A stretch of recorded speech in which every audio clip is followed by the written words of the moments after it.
Sandra Dewi, artis cantik dan terkenal, tiba di Pengadilan Tipikor Jakarta Pusat untuk bersaksi dalam kasus dugaan korupsi pengelolaan timah yang melibatkan suaminya, Harvey Muiz.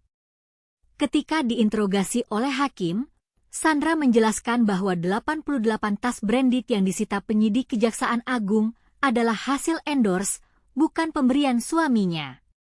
"Saya bisa jelaskan, Yang Mulia," kata Sandra dengan percaya diri.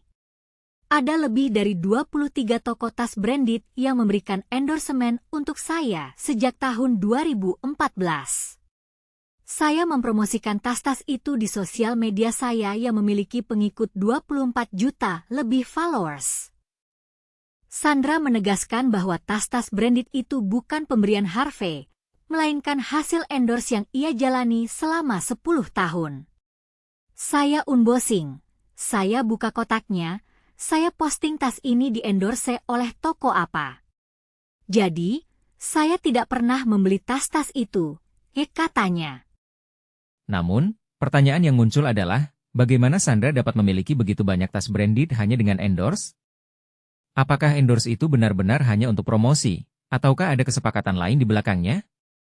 Selain itu, kasus korupsi pengelolaan timah yang melibatkan Harvey Muiz juga membuat kita bertanya-tanya, bagaimana cara Harvey dapat menerima uang sebanyak 420 miliar rupiah dari hasil korupsi kasus tambang timah?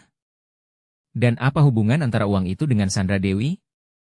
Kita juga penasaran, bagaimana cara Harvey dapat mentransfer uang ke rekening Sandra Dewi dan asisten pribadinya, Ratih Purnamasari? Apakah uang itu digunakan untuk kebutuhan pribadi Sandra Dewi dan Harvey Muiz? Banyak pertanyaan yang belum terjawab dalam kasus ini.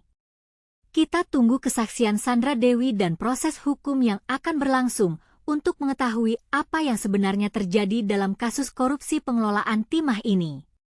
Tapi, satu hal yang pasti, kita tidak dapat memungkiri bahwa kasus ini sangat menarik dan penuh dengan pertanyaan yang membuat kita penasaran.